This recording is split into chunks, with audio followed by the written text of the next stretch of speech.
Assalamualaikum warahmatullahi wabarakatuh. Semangat pagi rekan-rekan mahasiswa STIE Surakarta yang saya banggakan. Berjumpa lagi dengan saya Nugroho Agung Cahyono selaku dosen pengampu mata kuliah praktikum perpajakan. Dan kali ini kita sudah memasuki pertemuan atau sesi ke-14, dan pada sesi kali ini kita akan membahas terkait dengan aplikasi elektronik DJP.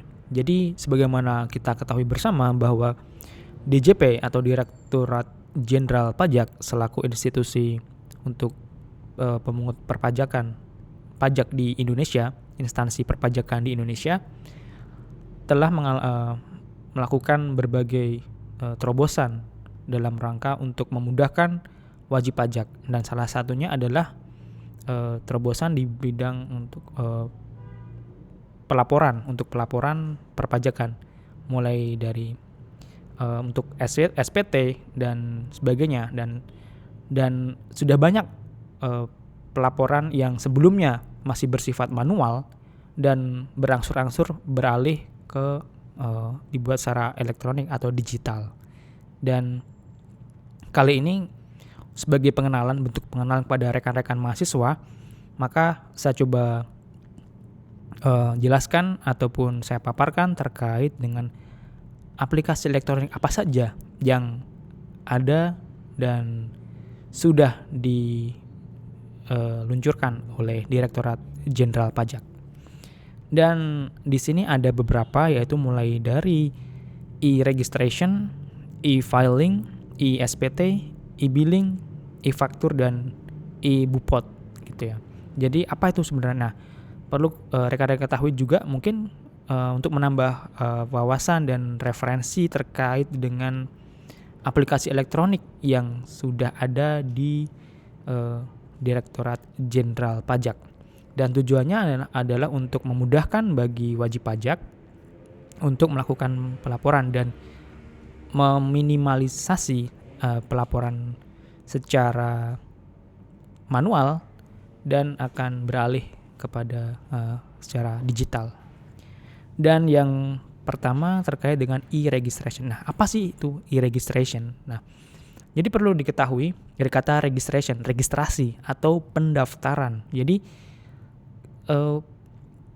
pada umumnya wajib pajak apabila melakukan pendaftaran, apalagi untuk mendaftarkan diri untuk mendapatkan NPWP, berarti yang bersangkutan harus melakukan pendaftaran terlebih dahulu. Nah, di sini pintu masuknya atau jalan masuknya di sini akan dari melalui aplikasi e-registration. Nah, di sini aplikasi e-reg kita singkat e-reg sebagai sistem pendaftaran wajib pajak secara online yang merupakan bagian awal dari sistem informasi perpajakan di DJP. Kemudian tujuannya apa? Nah, tujuannya di sini adalah untuk mengelola pendaftaran wajib pajak. Nah, kemudian secara sistem itu terdiri dari rangkaian perangkat keras dan rangkaian lunak yang terhubung dengan database. Nah, sistem sendiri terdiri dari dua bagian. Yang pertama, sebuah sistem yang digunakan oleh WP saat mendaftarkan diri secara online, dan sistem yang digunakan oleh petugas perpajakan dalam mendata pendaftaran wajib pajak. Nah, bagaimana tampilannya? Nah, mungkin rekan-rekan dapat melihatnya di screen. Jadi di sini tampilan e-registration di sini dapat diakses oleh rekan-rekan sekalian juga di iregpajak.go.id. Nah, di sini tertampil saya coba capture di sini untuk login dengan email atau NPWP, kemudian ada passwordnya, kemudian masukkan captcha. Nah, di sini artinya benar-benar pertama kali untuk mendapatkan NPWP. Nah, biasanya kalau nanti ada kebutuhan, misalkan sudah diterima atau bekerja, atau mungkin rekan-rekan sudah ada yang sudah bekerja sebagai entrepreneur, kemudian mencoba untuk melaporkan penghasilannya dengan melaporkan di SPT, artinya kan harus punya NPWP, nah nomor pokok wajib pajak. Nah, di sini yang pertama kali dilakukan pendaftaran dengan di e-registration untuk mendapatkan sebagai langkah awalnya di situ, mendaftar terlebih dahulu gitu ya. Kemudian di pendaftaran akun di sini alamat emailnya yang diminta, kemudian nanti bisa klik di sini. Jadi semua dilakukan secara elektronik gitu ya. Dan berikutnya adalah pendaftaran yang kedua, pendaftaran akun di langkah kedua. Di sini yang diminta, jadi modal utama harus punya email. Saya yakin teman-teman semua juga semuanya sudah punya email gitu ya. Kemudian baru nanti misalkan ketika memang sedang membutuhkan untuk harus membuat NPWP, maka pun dapat mencoba di aplikasi ini gitu ya. Kemudian di langkah keduanya di sini jenis wajib pajak, nanti di aplikasi dapat diklik apakah itu sebagai orang pribadi ataukah badan. Nah, misalkan mempunyai perusahaan, nah berarti kan harus diklik ambil di badan. Kemudian nama sesuai KTP, kemudian alamat emailnya apa, password dan sebagainya. Nanti tinggal dicek di aplikasi. Itu untuk e-registration. Jadi sebagai langkah awalnya ya daftar dulu, gampangnya itu registrasi dulu, daftar untuk mendapatkan NPWP. Kemudian yang berikutnya adalah ada aplikasi e-filing. Jadi untuk pelaporan untuk SPT-nya seperti apa. Nah, di sini sebelum kita berbicara tentang e-filing berarti ada namanya ada EFIN. Jadi EFIN itu Electronic Filing Identification Number. Jadi merupakan nomor identitas bagi wajib pajak orang pribadi maupun badan yang digunakan pada saat registrasi pendaftaran akun DJP online atau akun ASP resmi DJP.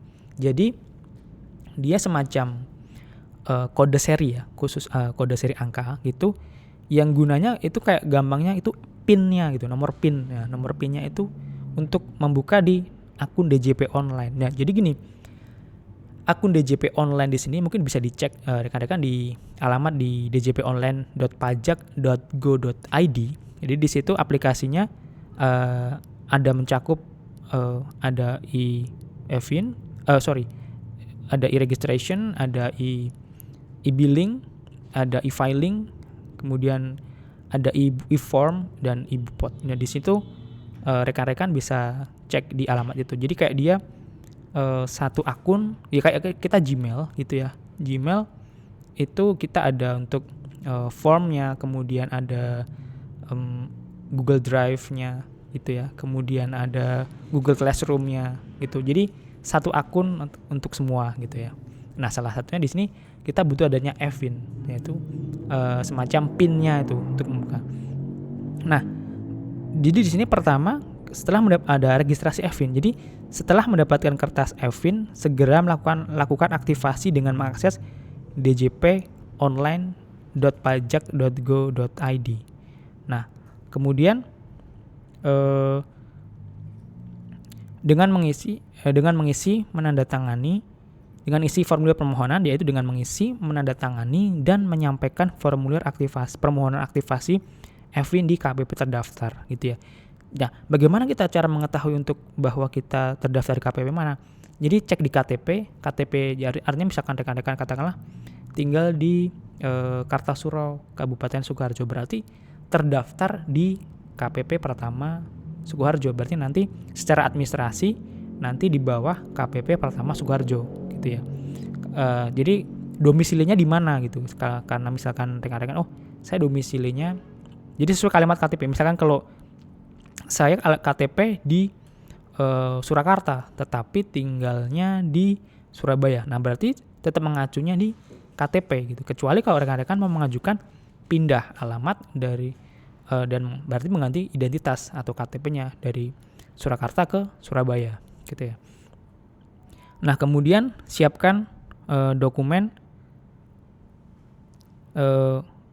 persyaratan permohonan EFIN. Nah, WPOP yaitu di sini mencakup formulir aktivasi EFIN lengkap, kemudian alamat email aktif, kemudian KTP asli dan kopi bagi WNI, atau kitas atau kitab yaitu bagi WNA, dan kartu NPWP asli dan kopi gitu ya.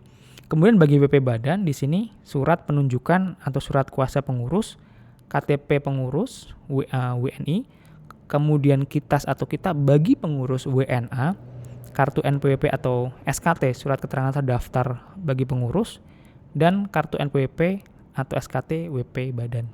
Kemudian berikutnya adalah pengurus menyiapkan alamat email aktif. Nah, jadi kalau khusus WP Badan ya, di situ pengurus sebagai wakil badan atau perusahaan menyiapkan alamat email yang aktif sebagai sarana komunikasi dua arah dengan KPP. Kemudian registrasi EVIN. Jadi setelah tadi mengisi formulir permohonan, menyiapkan dokumen persyaratan permohonan EVIN, kemudian pengurus menyiapkan alamat email yang aktif, baru registrasi. Jadi itu nanti akan diterbitkan dari KPP terdaftar tadi sesuai dengan alamat KTP gitu ya. Jadi kalau misalkan dia terdaftarnya di di alamatnya di Kabupaten Sukoharjo, maka dari KPP, Kantor Pelayanan Pajak Pratama Sukoharjo. Dan kemudian nanti akan menerima berupa kertas EVIN atau printoutnya berupa kode seri angka gitu ya. Segera melakukan aktivasi dengan mengakses djponline.pajak.go.id. Jadi itu PIN-nya untuk di DJP online. Kemudian lakukan e-filing, SPT tahunan, PPHOP, dan Badan. Nah, berarti itu baru bisa pelaporan. Jadi pertama di e-registration, mendaftar dulu. Kemudian setelah lakukan pendaftaran, dapat NPWP, baru permohonan EVIN-nya gitu. Jadi harus sequence, harus urut gitu. Setelah daftar, kemudian dapat NPWP-nya, baru permohonan EVIN, yaitu untuk PIN-nya, untuk PIN untuk di DJP online-nya nanti. Baru langkah terakhir di sini lakukan e-filing, SPT tahunan, PPHOP, dan Badan. Ya tergantung nanti teman-teman sebagai karyawan atau karyawati ya berarti PPHOP. Tapi kalau punya perusahaan, nah berarti masuk nanti di PPH Badan. Kemudian e-filing itu sendiri, jadi gini. Jadi alurnya sudah tahu ya dari EVIN, dari e-registration, kemudian dapat NPWP tadi, terus EVIN, e-filing. Jadi di sini merupakan suatu cara penyampaian SPT secara elektronik yang dilakukan secara online dan real time melalui internet pada website DJP dengan alamat di djponline.pajak.go.id atau melalui perusahaan penyedia jasa aplikasi yang ditunjuk oleh DJP. Kemudian fitur e-filing dapat dimanfaatkan untuk melaporkan SPT tahunan bagi WPOP dengan formulir 1770, 1770S atau 1770SS. WP Badan juga dapat menyampaikan SPT tahunan Badan yaitu 1771 melalui e-filing gitu ya. Kemudian saya contohkan di sini kasus untuk pengisi alur penyampaian e-filing 1770SS. Jadi SS itu sangat sederhana. Jadi diperuntukkan bagi karyawan atau karyawan yang penghasilan brutonya selama 1 tahun sampai dengan 60 juta rupiah. Jadi maksimal 60 juta rupiah gitu ya. Jadi di sini yang langkah pertama mengakses di djponline.pajak.go.id. Kemudian yang kedua untuk login, di sini login dulu sesuai dengan NPWP, kemudian passwordnya dan mengisi captcha. Kemudian memilih untuk bagian pelaporan, terus kemudian di bagian e-filing. Kemudian pembuatan SPT, kita klik di buat SPT, baru kita isi ya sesuai dengan langkah-langkah yang disajikan di e-filing yang kita pilih. Karena di sini disajikan ya contohnya di 1770 SS, maka sesuai dengan yang ditampilkan di 1770 SS. Kemudian yang langkah ke-7 kita klik di 1770 SS. Kemudian kita klik di sini langkah ke-8 SPT 1770S. Kemudian 9 ada petunjuknya dan langkah berikutnya yaitu kita submit. Nah, kita submit. Nanti ketika submit itu akan terkoneksi dengan email yang telah kita gunakan sebagai yang aktif tadi, yang waktu untuk pendaftaran tadi. Jadi ada bukti namanya BPE, bukti penerimaan elektronik. Setelah kita submit SPT. Jadi tanda terimanya terkirim di email waktu kita gunakan waktu di awal tuh. Jadi terverifikasi di situ gitu ya. Itu untuk contoh di e-filing. Nah, kemudian juga jadi perlu teman-teman tahu ada e-form. Jadi pada dasarnya ada beberapa untuk saluran pelaporan ya SPT ya, melalui bisa e-filing, kemudian bisa e-form dan ada juga e-SPT. Ada 3 sebenarnya. Dan semuanya sama-sama paperless gitu. Jadi memang menghindari atau meminimalisasi pelaporan secara manual dengan kertas gitu ya, dengan menghindari banget gitu. Nah, di sini ada e-form, di sini juga salah satu. Selain ada e-filing, ada e-form. Nah, sebenarnya tujuannya sama untuk pelaporan SPT, tetapi untuk beda karakter. Jadi kalau misalkan e-filing artinya harus terkoneksi dengan internet. Artinya baik dari pengisian dari awal sampai dengan submit itu harus benar-benar koneksi internet harus stabil. Kalau tidak, ya artinya nanti harus mengulang dari awal gitu ya. Tetapi kalau e-form, nah di sini hal yang agak sedikit beda dengan e-filing. Kenapa? Di sini e-form, formulir SPT elektronik berbentuk file ekstensi XFDL dan sekarang bisa PDF. Pengisian dilakukan secara offline ya. Jadi tidak harus terkoneksi dengan internet. Kemudian mengakses di fitur e-form diakses melalui laman djponline.pajak.go.id atau e-form.pajak.go.id. Kemudian mengunduhnya itu dengan cara login pada laman DJP Online, lalu memilih menu e-form. Unduh berkas terkait e-form, formulir e-form, aplikasi form viewer, petunjuk instalasi aplikasi form petunjuk instalasi dan aplikasi form viewer. Kemudian mengunggahnya. Nah, setelah selesai mengisi. Jadi mengisinya tidak harus dengan terkoneksi internet karena yang membedakan dengan e-filing itu gitu untuk e-form. Jadi karena filenya kan berupa PDF ya. Jadi bisa diisi di input tanpa harus terkoneksi dengan jaringan internet. Jadi di sini tetapi untuk mengunggahnya setelah mengisi SPT secara offline menggunakan e-form dan aplikasi form viewer, sekarang bisa lewat di Adobe PDF Reader yang sudah diinstal. Unggah file ke sistem DJP langsung tanpa melalui fitur e-form. Jadi mengunggahnya baru lewat DJP Online. Jadi ketika pengisian tidak harus online, bisa offline, tetapi untuk mengunggahnya itu bisa lewat online. Terus kemudian, nah di sini untuk e-form itu isi SPT offline, submit online. Jadi yang membedakan dengan e-filing bahwa tidak membutuhkan koneksi internet ketika proses pengisian SPT. Koneksi dibutuhkan hanya pada saat akan melakukan submit SPT. Nah, dapat dibuka melalui Adobe PDF Reader. Diperlukan bagi pengguna untuk yang Mac ya. Kemudian bisa impor CSV untuk daftar harta, bukti foto dan lain-lain. Kemudian berubahan format ya menjadi PDF. Kemudian kompatibel di Windows 7 dan setelahnya. Seperti itu. Jadi masing-masing memiliki karakter ya sendiri-sendiri di situ. Nah, baru kita di sini lanjut ke yang pelaporan untuk melalui iSPT. Jadi sebelumnya bisa melewat e-filing, e-form, kemudian iSPT. Untuk iSPT di sini adalah berupa aplikasi atau software komputer yang dibuat oleh DJP untuk memudahkan pembuatan dan pelaporan SPT. Kemudian cara pelaporan iSPT-nya dengan menginstal aplikasi, menyusun laporan, menghasilkan file CSV dan mengunggah file tersebut lewat e-filing atau ke KPP terdaftar. Nah, kemudian iSPT tidak tergantung dengan kondisi jaringan internet. Karena dilakukan secara offline, installer iSPT dapat diunduh pada website resmi DJP. Nah, di sini kalau iSPT dia harus membutuhkan instalasi. Jadi kita harus mengunduh, kemudian menginstal di komputer atau notebook kita, kemudian kita lakukan pengisian untuk SPT-nya secara offline gitu ya.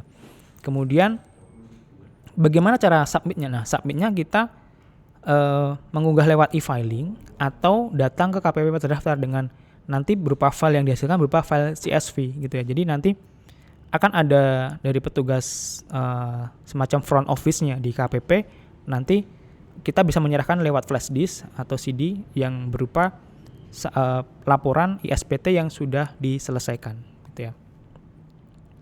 Nah, kemudian kita akan berbicara tentang e-billing. Nah, di sini billing atau pembayaran. Jadi di sini melalui aplikasi e-billing, jadi wajib pajak dapat melakukan pembayaran secara elektronik menggunakan kode billing. Jadi semacam serial seri angka gitu ya yang dihasilkan dari e-billing yang ada di akun DJP online tadi gitu ya. Jadi di sini kode billing jadi suatu kode identifikasi berupa rangkaian angka yang diberikan melalui sistem billing sesuai dengan jenis pajak yang ingin dibayar. Ini secara otomatis. Jadi tergenerate secara otomatis dari aplikasi ini. Kemudian pembuatan kode billing dapat dilakukan pada situs resmi DJP online, petugas DJP, bank maupun kantor pos. Nah, di sini dapat sebagai contoh cetakan kode billing. Nah, di sini saya berikan contoh untuk kode billingnya. Nah, di sini mana yang dimaksud billingnya? Di sini ID billing yang ada arrow garis panah. Di sini ada kode angka yang di-generate secara otomatis setelah kita mengisi untuk NPWP, misalkan katakanlah tadi yang SSP yang untuk pembayaran katakanlah PPh pasal 21. Nah, di sini misalkan kita input dulu NPWP, nama, alamat. Kemudian jangan lupa kode akun pajaknya. Jadi di sini jenis pajaknya apa? Misalkan kalau PPh pasal 21 berarti 411 121. Nah, di sini kemudian di kode jenis setorannya, misalkan kalau setoran rutin berarti 100, misalkan seperti itu. Kemudian baru jumlah setornya berapa? Kita input misalkan 1 juta, berarti 1 juta rupiah terbilang. Dan di sini setelah kita submit akan muncul kode billingnya secara otomatis dari sistem, dan itu bisa dibawa ke kantor pos atau bank untuk pembayarannya. Jadi yang tinggal menunjukkan aja dan membawa uang untuk pembayaran yang sesuai dengan nilai atau nominal untuk pajak yang disetorkan.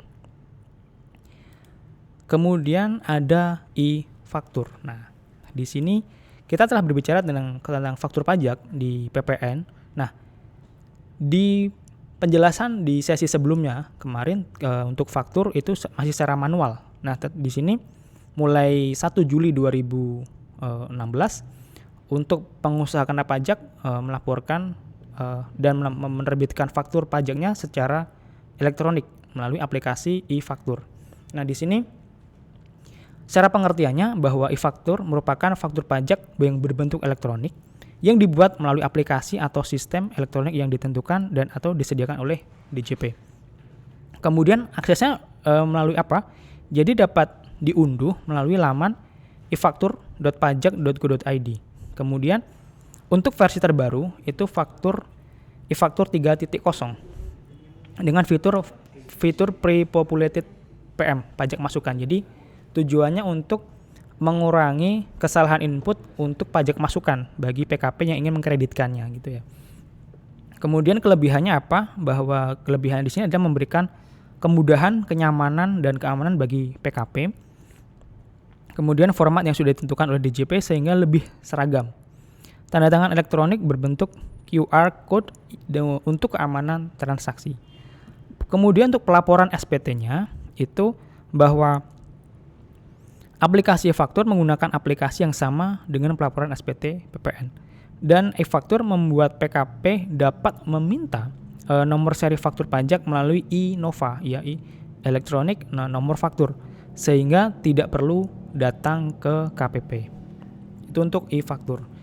Dan yang terakhir tentang e-Bupot atau bukti potong. Nah, di sini merupakan aplikasi resmi yang dirancang dan disediakan oleh DJP untuk membuat bukti pemotongan dan pelaporan pajak seperti SPT massa, PPh pasal 23 atau 26 dalam bentuk dokumen elektronik melalui laman djponline.pajak.go.id atau saluran tertentu lainnya.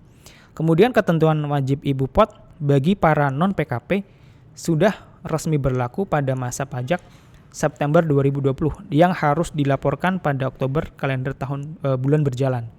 Kemudian manfaat e-Bupot sendiri apa? Bahwa tampilannya lebih user friendly, memiliki fitur tanda tangan elektronik, berbasis web, kemudian meringan, jadi tidak perlu melakukan instalasi di komputer, kemudian meringankan beban administrasi, keamanan data terjamin, dan penomoran bukti potong di-generate oleh sistem. Pelaporan SPT masa PPh pasal 23 atau 26 melalui aplikasi Bupot pada DJP online. Jadi ini masih spesifik untuk SPT masa PPh pasal 23 atau 26 untuk di aplikasi iBupot, bukti pemotongan pajak.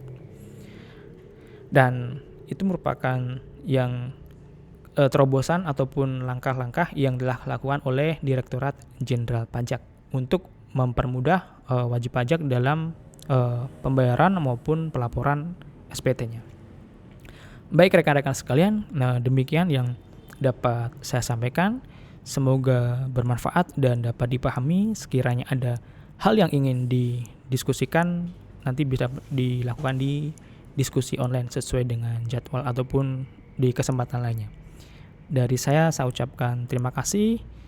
Tetap semangat dan lakukan hal yang positif selama pembelajaran daring. Demikian, Assalamualaikum warahmatullahi wabarakatuh.